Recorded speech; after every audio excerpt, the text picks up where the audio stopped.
Hey people, it's GL5, and today I decided to do my first commentary, but you don't care about that. Today I'm commentating on Shadowstar1224, who posted a fanboy video about ZGS001's Shadow the Hedgehog review. Shadowstar made a few good points, only a few. Now I just want to get this started because I think I've done enough explaining. Hi, cousin of Microsoft Sam. Shadow the Hedgehog. It's my favorite Sonic game. It's pretty much Sonic Adventure 2 Battle with only the action stages. If you hate it, I can respect your opinion if it makes sense. Well, this seems to be all well and good, except for the part where you say you have to have a good reason to hate this game. Since when did anyone have to have a reason to hate something? But if you go around spreading lies about a video game, then that's just wrong. I mean, just think what I could have done with my Metroid review. In Metroid, you play as a robot named Metroid who is trying to collect as many items as it can. There are many things that you can do to your review, but since I'm looking at your commentary, then I'll spare my rant on your review. Yeah, that doesn't work. So this guy, CGS01, a guy that I found out through a friend, decided to do a review of Shadow the Hedgehog. And he seems to hate it with every fiber of his being. Well, yeah, he explained why he didn't like it, and you could have just pressed the thumbs down button and forgotten about the video and go on your merry way. I'm going to argue his points with logic. Logic? You don't even know the meaning of logic. So that even if you haven't played the game, it should still make sense to you. Now let's begin. A word of warning. If you like this game, if you have fun with this game, and if you can't take the opinions of someone else, the back button still works, and I highly recommend you use it. Otherwise, I'm probably not going to pay attention to the hate comment you send me. I'm just going to say this right now. The only people that watch reviews of video games unless they're really bored are those who haven't played it and are willing to listen to anything someone else says about the game. The fact that he told me to leave gave me the idea that he isn't so confident in his answers himself. Should I watch or leave? He didn't tell you to leave. He's advising you to leave if you played it, had fun with it, and if you can't take the opinions of others. You should have left because you have shown that you can't take the opinions of others. Now that I've said that, you have a good idea of where I'm going with this. Remember in my third degree commentary when the audio would fade in and out because media converters sucked? That's happening again. I've tried doing a bunch of other methods, but it never worked. This was the only thing that got me a video at all. However, I refuse to let it stop me from making my commentary on this video. If it's part of an argument that I plan to counter, then I will clarify. Don't worry. Why are you telling us this? You don't need to explain. You could have just put that in the description. Who has amnesia from the events of Sonic Heroes and Sonic Adventure 2. However, when Sonic Battle came out during Sonic Heroes, none of the stuff that happened in Shadow the Hedgehog ever came up, so I'm hoping that means that this game never went canon. So because Sonic Battle came out before Shadow the Hedgehog means that this game must not be canon. Haven't you heard of the term chronological order, like prequels and sequels? No, he never said that the game shouldn't go canon because of Sonic Battle. And if it did, I'd like to shoot it out of one. We're not a minute into this video, and you've already insulted the game twice. I mean, I insult Metroid a lot, but at least I say why it's a bad game first. Wow, that's so stupid. Ugh. I know I said that I wasn't going to rant on your review, but I'll give you part of my rant. I watched your review, and you didn't explain why you hated it. Remember when I said you don't need a reason to hate something? Then your review was fine. Just some people will have some questions about it. If you do need a good reason to hate something, then your review failed. The only reasons I can gather of why you think the game is bad is because the game sucks, or because the game is too hard, or I don't know where to go next, or the music sucks, or because the game is different from games that was made in the 90s or 2000s. Or, I decided to jump into the lava pit, and I died because of that. Gosh, this game sucks. Hypocrisy at its finest. After Shadow's flashback, the Earth gets invaded by the Black Arms aliens, and the leader wants Shadow to find the Chaos Emeralds for him because he was promised to find them for him about 50 years ago or something. you know, around Shadow's creation. So that opens up the big mystery. No other ideas except I go ask the people who know about him to ask about his past. How much did the others in the cast of Sonic Adventure 2 learn about Shadow's past? I mean, Eggman's a compulsive liar, so we'll scratch him out. However, people like Sonic barely know anything about him. Just that there was some girl named Maria that got killed by the gun soldiers. And he already knew that. Didn't you remember the flashback? This part of the commentary is unnecessary. Next! Decides to follow his advice and find the 7 Chaos Emeralds. Like I said before, the people who are watching this video have never played it, so you have to cater to your audience and try not to spoil instead of saying, whoops, spoilers, sorry. How do you know that the audience never played the game? Besides, that's why he has the words, from here on out you'll see spoilers. So some people could leave if they don't want to see spoilers. Shadow has the same abilities as Sonic. He's able to run really fast and perform homing attacks and spin dashes. However, Shadow can now punch, use Chaos Control, Chaos Blast, and for some reason, use vehicles and weapons, which don't fit the character of Shadow at all. Yeah, I know he'll use any means to get to his goals, but it seems a little redundant with retarded. You idiot! Shadow was a relatively new character when this game came out, so how do you know if that ever fit his character? Besides, it adds a layer of identity to Shadow so that he's more different from Sonic. Let me list the games that Shadow started from his debut and to Shadow the Hedgehog. Sonic Adventure 2, 2001. Sonic Adventure 2 Battle for the GameCube, 2002. Sonic Battle, 2003. Sonic Heroes, 2004. Shadow the Hedgehog, 2005. Do you notice a difference in the years? Shadow wasn't new at the time Shadow the Hedgehog was released. Okay, I'm already being negative about this game, and I haven't even talked about any of the good things in it. There are good things in this game? To be honest, all I've heard so far is game sucks, plot summary, game sucks, plot summary, guns are bad, and game sucks. So you've been negative since the beginning. Well, yes. I can name a couple of things that they did right. First, the CGI looks good. The music's kinda good. I thought the in-game graphics were actually pretty good. It's colorful, and it follows the character design of Sonic Heroes. Okay, you have your own opinion about the graphics, but the graphics were probably good for when the GameCube was released, or maybe a year afterwards. But for 2005, near the end of the GameCube's life cycle, they look disappointing. And the colorful look doesn't really fit the dark atmosphere, now does it? I guess. They've put in a lot of levels, and they're pretty big.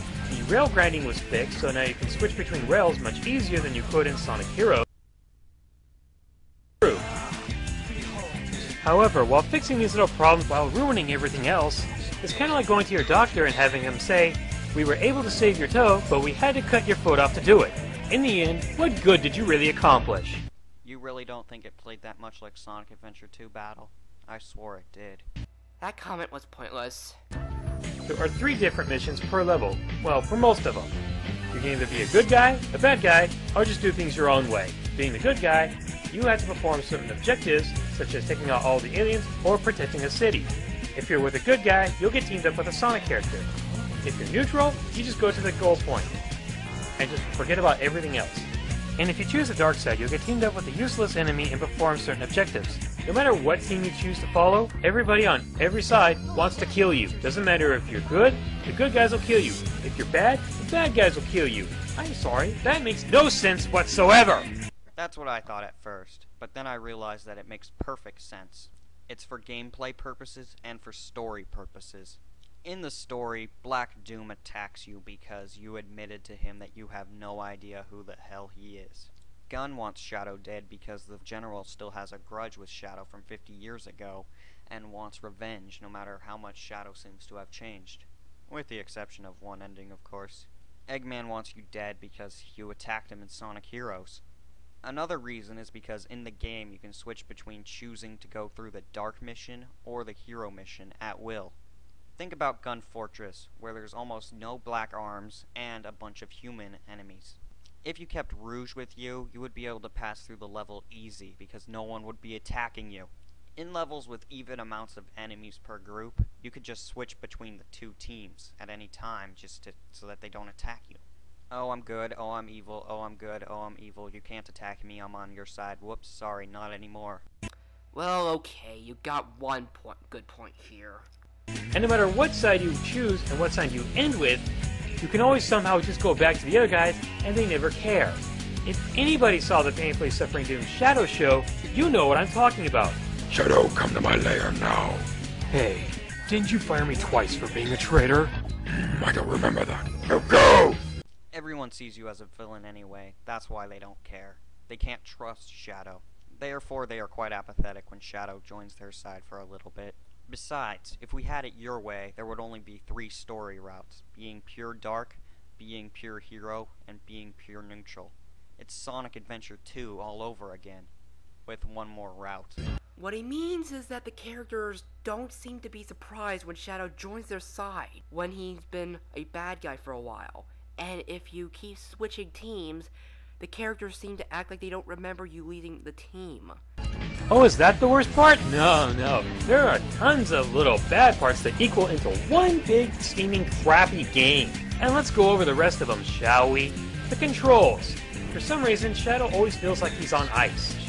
I know it's because he has those hover shoes and all, but he didn't even control like this in Sonic Adventure 2 Battle, which was probably the best game he was ever in. The controls just take a little bit of time to get used to, just like every single Sonic game. I can imagine you trying to ride a bicycle and then falling over once and then just giving up. Well, what's wrong with being able to pick up a game and play?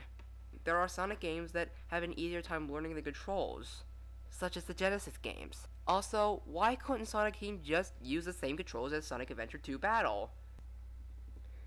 There's no excuse for changing the controls and how the character is controlled. Also, about that bicycle comment, you're once again comparing 2 things that have nothing to do with each other. Smash Brothers doesn't count. It was just an assist trophy. Not to mention that the homing attack can usually fail you in a tight spot.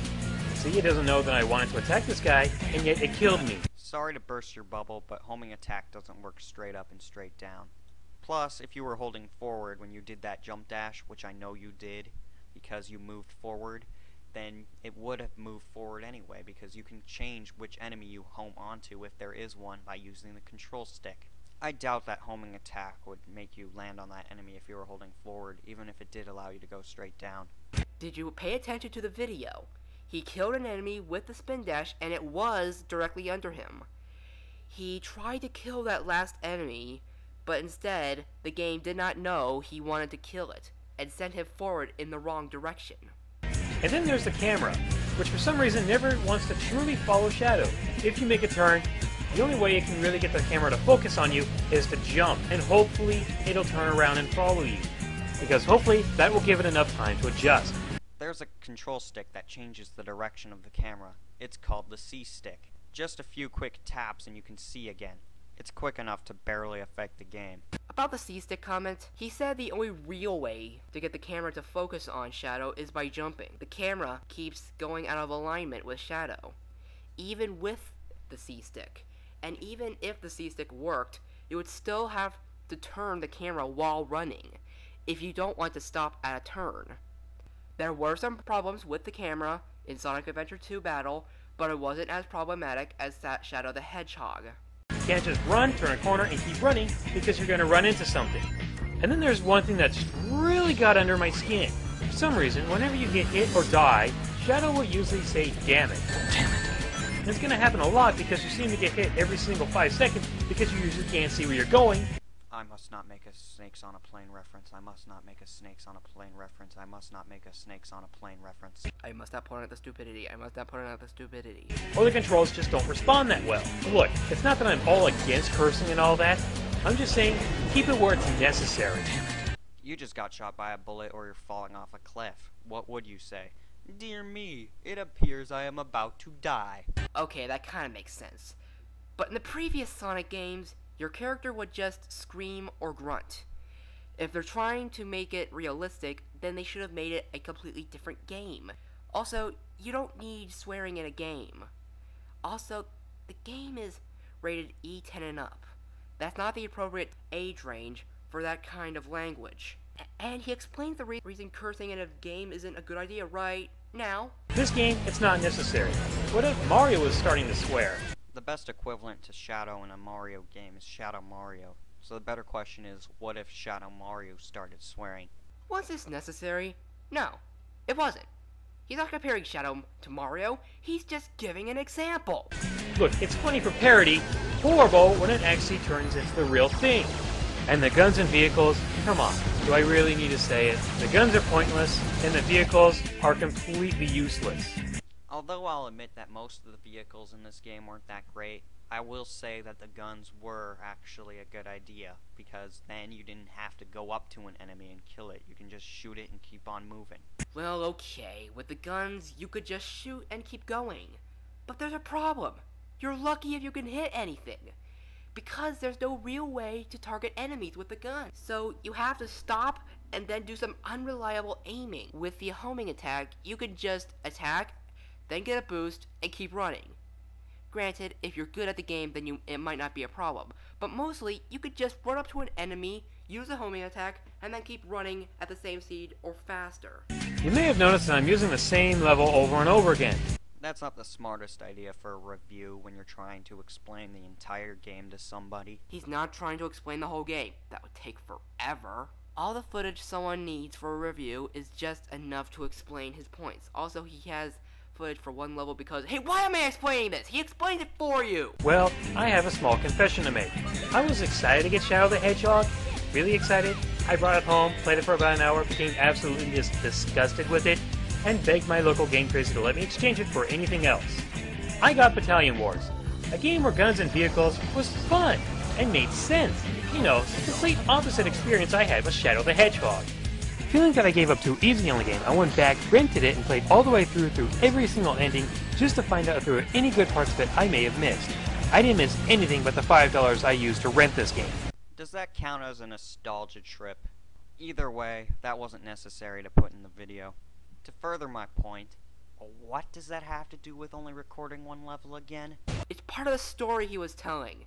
He was explaining that he replayed the game and went through the endings, and he still didn't like it. Also, about the footage, he felt he had enough footage to explain why he didn't like it. And did I sense some emotion? You're getting better. Now add a little bit more. For anybody who's willing to defend this game, I have a challenge for you. First, play through about 5 levels, running straight through the level. No jumping over obstacles. If you can side dodge, do that. Good luck, as there's no side dodge, and it's really hard to control him when he's going that fast.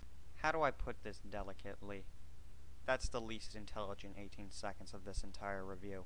First off, the smaller part of it. You can't side dodge. Hold R in the GameCube version, and move left or right, and then press A. Second, you're asking me to play a platforming action game without jumping. I dare you to beat Metroid without jumping because it sucks. Seriously, name one platforming video game where you don't have to jump. Now, without stopping, that would mean that the game would have to be completely linear in order to do that. Didn't people hate Sonic Rush because they said you just had to hold forward and press boost? So yes, it's good that we have to stop, otherwise we would just be able to hold the control stick forward and win. What he means is that you can jump when you have to, but if you're able to dodge it without jumping, then you should dodge, not jump. Also, I have to say this. You do realize that you're comparing a Sonic or Shadow game to a platformer. Of course you have to jump in a platformer. Of course he knows that there are some places where you have to jump. And about the running without stopping, in this type of game, you're supposed to be able to do a turn without stopping unless you have to. Second, when you have to make a turn, don't jump. Keep running. See how far that gets you. C-stick, motherfucker, do you use it? Oh, come on, you set me up for that. Plus, the turns that you showed while you were complaining about the camera were pretty easy to make, regardless if you turned the camera or not. Does it play like a Sonic game? Not quite. You mean playing without jumping to change the camera? Probably not, because you're forcing me to do it. He's not forcing you to play the game like he's giving you, like that. He's giving you a challenge that you can take if you're willing to defend the game. I think you know that you can't do his challenge, and you decided to just twist his words and say that he said the most stupid thing ever. If you mean the game in general, however, maybe they wanted to change it enough so it didn't feel like a rehash of Sonic Adventure 2 Battle. There's no excuses for changing so much that it doesn't feel like a Sonic game. All you need to change is the levels, the plot, maybe add or get rid of a few characters, and if you feel the need, add something innovative. What Sonic Team changed was the plot, the characters you play as, mainly just Shadow, unless you count the two-player mode, the levels, the way the camera works, guns, the way Shadow is controlled, and how he runs, and the gameplay. You see, Sonic Team changed too much that it didn't feel like a Sonic game. It felt like Sega was trying to come up with a different idea. They said, this isn't working, why don't we put the Sonic characters on there, and I bet it'll sell millions. That's it! It's brilliant! Closing point, there's nothing I can say is worth buying this game for. Nothing. Okay? If you like the music, you can probably find the music somewhere on YouTube. Before I give up the score, let me just say this. No critic ever has the right to tell someone what they can and cannot like. Never. And they're not allowed to insult them for whatever they like, no matter how bad it is. So to those of you who like it and understand why other people don't like it, you guys are probably the most intelligent ones out there. And for that, you have my respect. For everybody else who thinks that if somebody doesn't agree with them and is deeply offended by other opinions, you're going to have a hard time growing up. Oh yes, the "it's my opinion, I can say whatever I want" argument. You've barely talked about the game, and you used about as much time to review it as to rant on it. I know I could write a longer review, even if I did hate the game. Of course you could say whatever you want in this. I mean, there was this thing in America, Canada, the continent of Europe, Brazil, etc. that is called, I don't know, freedom of speech. Everyone has a different opinion. Also, when did he rant about it? He never yelled about how bad the game was. He was rather calm for the majority of the video. He did a few moments of anger, but they weren't long. You were just looking for bullcrap reasons to say something negative about his video. A 1 out of 5. Avoid like the plague. Damn you! No! It's not true! I'll never turn back! You said that you would spoil the game, but you really didn't. He gave spoilers, such as those cutscenes do have spoilers, including the last cutscene at the end of that video. So that's the end of my commentary. If there was one thing I have to compliment you on, though, it's the quality of your microphone. What's it called? And where'd you get it? Everything else? It wasn't structured like a review. How would you know how he structures his reviews? Not all reviews have to be structured the same. If we had to structure our reviews the same, then reviewing would be boring. You went off topic occasionally. When did he go off topic? When? You spent as much time ranting about it as reviewing it. And you know what the worst part is? This review completely mauled my trust in your reviewing. Now I'll never be able to watch one of your reviews without wondering if it makes sense or not. Don't you have to think about whether a person's video makes sense after watching it? An interesting thought is that your review was actually pretty good in comparison to some of the other reviews of this game on YouTube. And thank goodness this video is over. My final thoughts are, you're being too harsh. This video just gives me the impression that you're a fanboy and couldn't take his different opinion. You have your own opinion. He has his own opinion. You can't change his mind and vice versa. And about the phrase, "and yet I'm the one who needs to grow up," he never said you needed growing up. He just said you'll have a harder time growing up. And in later videos, he admitted that there are flaws with this video. And he also said that he'll be making a redo review of this game and explain in greater detail. I'm personally looking forward to that review. Well, that's the end of that commentary, and constructive criticism, or any kind of criticism, is welcome. And Shadowstar, if you're listening, which you probably aren't with your tendency to not listen to anyone, I'll say this: criticism is your friend. Listen to the comments and improve. And I'm not joking, I almost fell asleep listening to you. Couldn't you add some emotion? Also, you said he was spreading lies about the game. When did he lie? And you also said that you can respect anyone's opinion. If you hate it, I can respect your opinion if it makes sense. But you contradicted yourself with this statement. Oh yes, the "it's my opinion, I can say whatever I want" argument. You said you would argue his points with logic, but instead you spent most of the video commenting on almost everything he said. There were few parts of the video where it wasn't necessary to comment. And you know what's funny? Shadowstar said he can imagine CGS-001 falling on a bike and giving up, when Shadowstar gave up trying to beat Metroid. Well, that's all, and keep smiling. And happy birthday, Shadow the Hedgehog.